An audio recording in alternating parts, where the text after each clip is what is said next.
Гапыр Мадаминов Баткен облусунун Лейлек районундагы номер 3 эксперименталдык гимназиянын директору, педагогика илимдеринин кандидаты, Кыргыз Республикасынын эмгек сиңирген мугалими. Саламатсыздарбы, урматтуу Жети Дубандагы менин сүйүктүү кесиптештерим. Сиздер менен мен Талас облусундагы Энелер мектебинин айым жана жаш мугалимдер мектебинин координатору, агайдын шакирти Салтанат Бейшенова. Бүгүн биз сиздер менен акыл эмгегинин маданияты китебинен 3-сабагыбызды баштайбыз. Бүгүнкү өтүлүүчү тема билим алуу мугалимдин сөзүнөн башталат. Ар бир сабак мугалимдин сөзү менен башталат. Жаңы теманы түшүнүү үчүн мугалим түшүндүрүп жаткан учурда кунт коюп угуу керек. Ар бир сабактын өзүнүн максаты болот. Ал сабактын мазмунуна карап, мугалим тарабынан максат коюлат. Аны мугалим сабактын жаңы теманын башталаар алдында окуучуларга теманы айтып, андан кийин максатты айтып берет. Мисалы, бүгүнкү өтө турган темабыз деп темага токтолот дагы анан максатын айта кетет.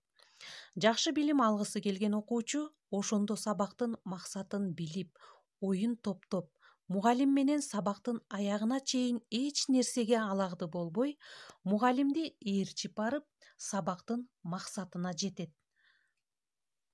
Анда эмесе азыр мен сиздерге бир мисал катарында бир сабактын максаты менен тааныштыра кетейин. Эң биринчи теманы айтабыз балдарга. Сабактын темасы кыргыз адабий тили жана алардын жергиликтүү диалектилер менен карым-катышы. Сабактын максаты билим берүүчүлүк. Балдар, бүгүн силер адабий тил жана диалектилер тууралуу маалымат аласыңар. Диалектизмдердин түрлөрүн айырмалоону үйрөнөсүңөр, ой жүгүртүүңөр өсөт. Ошондой эле тексттерден диалектилерди таап, адабий тил менен карым-катышын далилдейсиңер деп мына сабагыбыздын сөзсүз түрдө баштаарда сабактын темасын айтып, анан максаты айтылат дагы.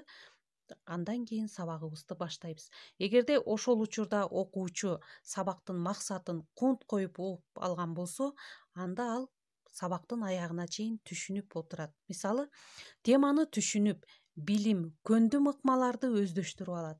Ошондой эле доскада мугалим иштеген маселе, мисал, көнүгүүгө, карта, таблицага көңүл коюп, түшүнүп, өздөштүрүп алат. Бул сабактын максатында эле балдарга жеткиликтүү болот. Түшүнгөн бала ошол эмне жөнүндө кайсыл теманы өтөт жана сабактын аягында эмнени түшүнүп алат. Ошол сабактын максатында айтылат. Ал окуучу үй тапшырмасында кыйналбай жасай алат. Себеби ал жакшы түшүнгөн сабактан эң жакшы 5 деген бааны ала алат. Ал эми жалкоо окуучу мугалим сабакты, теманы түшүндүрүп жатканда өз учурунда көңүл бурган эмес. Мына ошонун натыйжасында ал теманы түшүнбөй калат. Демек, үй тапшырмасында аткара албайт деп айта алабыз. Анткени андан кийинки темаларды да түшүнбөй калат. Себеби темалар, билимдер бири-бири менен чынжыр сыяктуу, бирине бири байланышкан. Биринчи теманы өздөштүрө албай калса, ал кийинки тема менен сөзсүз түрдө бири-бири менен байланышкан болот дагы, окуучулар жакшы түшүнбөй калат. Бир жерин түшүнбөй калса, чынжыр үзүлүп калгандай сыяктуу эле билимибиз дагы үзүлүп, түшүнбөй, билбей калышат. Демек, ар бир сабакты түшүндүрүп жатканда теманы, максатын так, даана, түшүнүктүү кылып түшүнүп алышы керек. Окуучунун ой көңүл графиги. Эгерде мугалим сабактын темасын, максатын түшүндүрүп жаткан кезде эле окуучунун көңүлү башка жака бурулуп кетсе, демек ал окуучу сабактын максатына, мугалимди ээрчип барбай калат.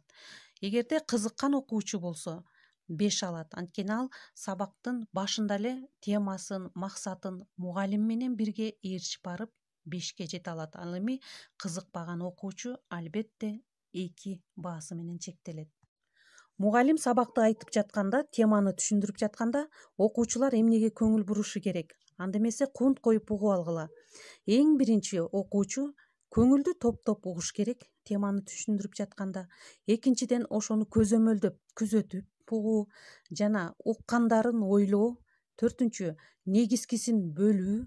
5-инчи айтылгандарды эстеп калуу, эс тутумуна сактап калуу. 6-нчы мугалимдин айткандарын өз экранынан көрүп, элестетүү жана өз конспектисине, блокнотуна негизгисин, тизмелерин жазып алуусу керек.